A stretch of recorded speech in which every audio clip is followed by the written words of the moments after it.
I don't know, I think I warmed up good. But no, I just feed off the energy of the team. Like, I feel like when we energize, I mean, everybody just feels it. So I guess that was it. It's frustrating to get the third foul in the first half. I mean, particularly when you were about the only one scoring. Oh, Frustrating to get the third foul. yeah, it was frustrating, but yeah, I just thought next play. I knew I had to come out, so. Sarah, big third quarter, 7 points there. What kind of led into that, and how do you see that carrying over to the fourth quarter? Honestly, I wasn't even worried about like was my shot falling or not. I just kept playing, and it started with defense. I think once my defense picked up, it led into me shooting the ball well. So played off of defense, honestly. Sarah was kind of a rough shooting night overall for the team, other than Asia. She was big time. But just when y'all are kind of dealing with that, what's just sort of the message in the timeouts, the message at halftime? I mean, we know we can shoot the ball at the end of the day. You're gonna have nights where the ball don't fall, but what are you gonna do?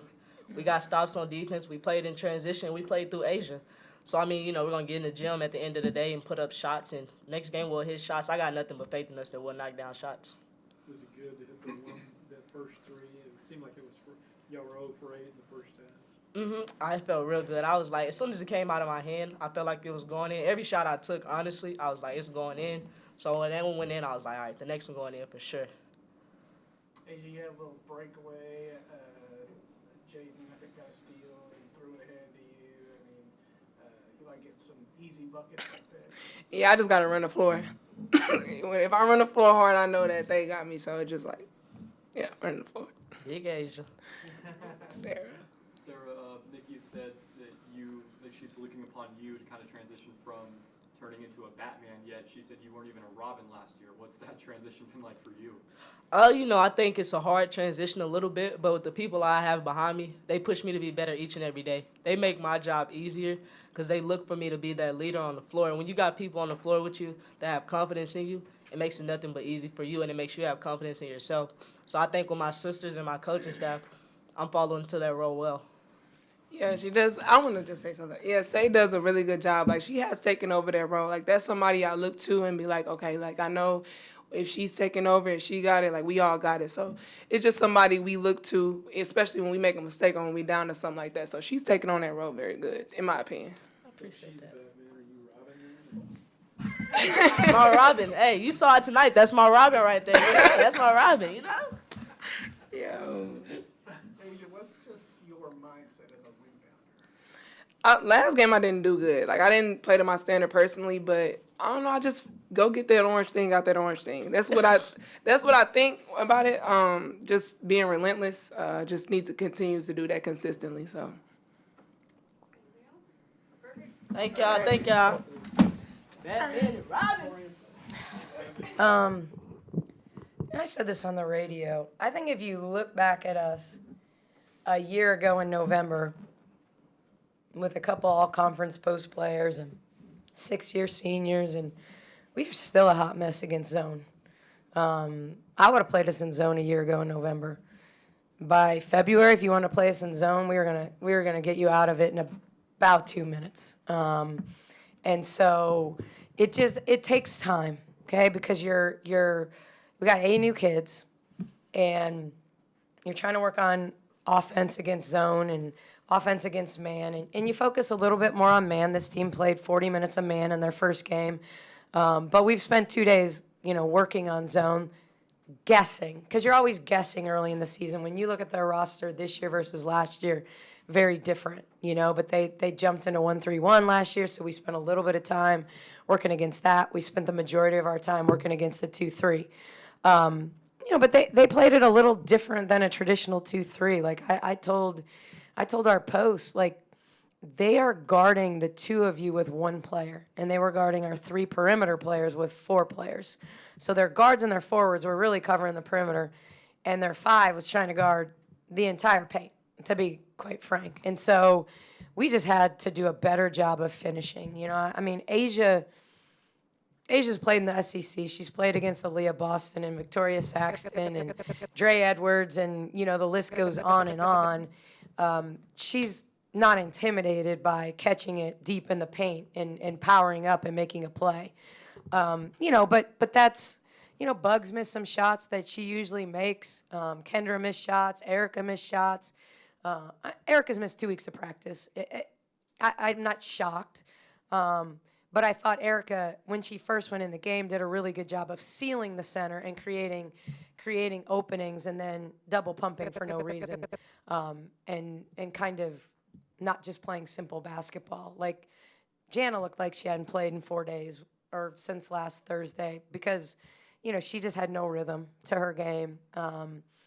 So, we just have to integrate those guys. It was 2 guys back and 1 guy down, and I think if Jamie's out there, you got another shooter, and but this time of year, you're trying to manage your team and be as healthy as you can for the most important part of the year, and be more conservative in your approach rather than pushing kids through being hurt versus injured type of thing. And so we got a lot to work on, and it just, like, eventually Dariana Lopage Bugs is going to be awesome against zone.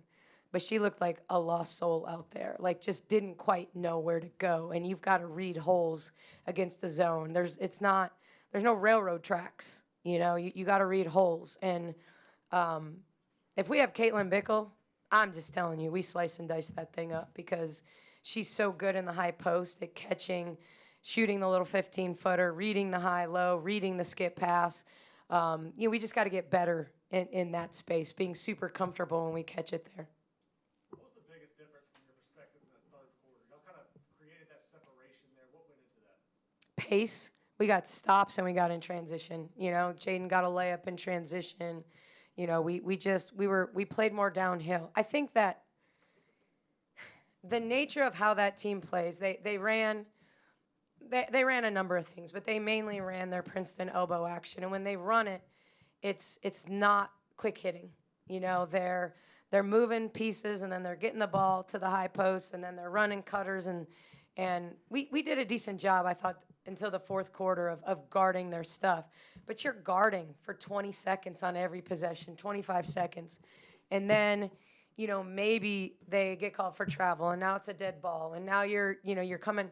We got stops, Bugs blocked a bunch of shots. We did some things to create tempo. I thought Sarah and Jaden created a lot of tempo in that third quarter, and that led to baskets in the paint. It led to offensive rebounds. We got 17 offensive rebounds. So I just thought we played with more pace. We played with more rhythm.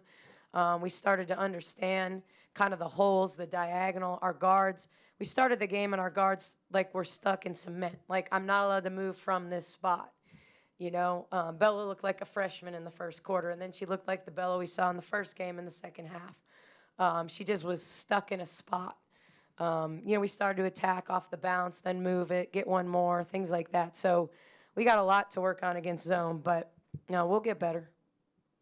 Asia mentioned that in the first game she felt like she didn't play up to her own standard as a rebounder. I thought she had a lot of energy tonight, just a lot of aggressiveness. Do you like what you saw there? Yeah, she needs to, other than, she, I don't know, maybe a bad coaching move to leave her in there with 2. I'm just not a big believer in, like, hey, I'm going to sit a player with 2 fouls, because so often you'll look up at the box score at the end of the game when you do that, and they still have 2 fouls. So sometimes you foul your own player out, and I think by nature of her kind of being our one constant in that first half, but she's got to kind of, we got to get on that same trust level with, do you know how to play with 2 fouls? Like, do you know how to play with 3 fouls? Because she is aggressive, and she wants to reach and tip, and, I thought that might even been a charge on that last one, but I think she'd gotten so many of them, they're like, all right, we're not giving you that one too. And I don't even think she needed to fall. I think she could have played straight up on that. But I thought her energy was good. She didn't get on the boards as much. I thought in this game, by nature of them playing zone, she was floating in the lane a lot more, so it was a lot easier for her to get on the offensive glass. Because she was near the rim, she wasn't a spacer. She wasn't at the arc as much. But I thought the key was she got on the defensive boards. And so, I just, she needs to be that way. She needs to give us energy. Nikki, you talked about the out of bounds baseline stuff. Was that better tonight? It was significantly better. Particularly Yeah. I mean, we were significantly better. We weren't perfect. Coaches are never satisfied. We had spent time working on one of their sets today. And I told our post, if you just deny the reversal on this set, they can't run any of the rest of their action. And that's, it's how I think, but it's very pro mentality. If you know your scout and you can take one thing away, they can't even run their play. They literally, if they can't swing it, they can't back screen and then pin down. And now they've got you shuffle cutted to the rim, and they've got their best shooter coming off a screen. And we didn't get it denied once, And it's attention to detail. It's like I believe that my job is to give them the cheat code in every single game at how they can be individually successful and collectively successful. But they've got to approach a scouting report the same way they do a midterm or a final. It's like, you got to know your scout. And we're not telling them that on every play, okay? I understand that that's too much because I see it, but they don't, and there's a difference. I see every action because I've watched so much film on it. Our staff's watched so much film on it. We know what's coming. They don't. But it's one thing in one situation. That's hey, we're just going to take this away. Hey, just take this away. We didn't get it taken away the whole game. But we were better in terms of not giving them easy baskets. I thought until we got basket cut, Erica got basket cut there at the end with a late shot clock, where it was just kind of a freelance as opposed to a set action. I thought for the most part we were considerably better. And there was a lot of them, a lot of baseline out of bounds in this game. You mentioned that Bugs looked a little lost out there at times, but one place that she doesn't look lost is on defense. And it just seems like she gets blocked, she gets rebound. What's her potential there? Oh, eventually she's gonna be great all the way around. I have a lot of trust in her, just in general as a basketball player, because she's just gonna keep playing. You don't see, she's not one of those kids that you see visible frustration. She plays through mistakes. She plays through, and she's going to get the next one. And regardless of a missed layup here, a missed layup there, she just competed at the defensive end. And she probably right now is the one kid we're using, saying, okay, you're guarding on the perimeter because we want maybe Bella to guard in the post. Even though Bella's playing the three, we've got her guarding. You can move her around. And she's, for a freshman, she's super verbal, which is really hard sometimes for freshmen to call screens and to do some of the little things. But yeah, she's going to compete. She's not afraid to get up and pressure the ball. She recovers well when she gives up half a step. So she just, the 4 blocks, she not just blocked them, she got them. She blocked it and ended up with the ball. She's not out there volleyball spiking it into the stand. She's getting a piece, and we're going the other direction. Where would you assess Sarah's play tonight? It seemed like she kind of took command of the offense a little bit, showed more of that Batman that you've been asking out of her. Yeah, I think she realized, sometimes it's hard, these early games. I didn't play her the last, 12 minutes of the game. And there's not many players that want to be sitting in the fourth quarter, And if you think about it, a year ago, we had no ability to do that. We would just kind of rotate who went in. So we would try to manage minutes to the best of our ability.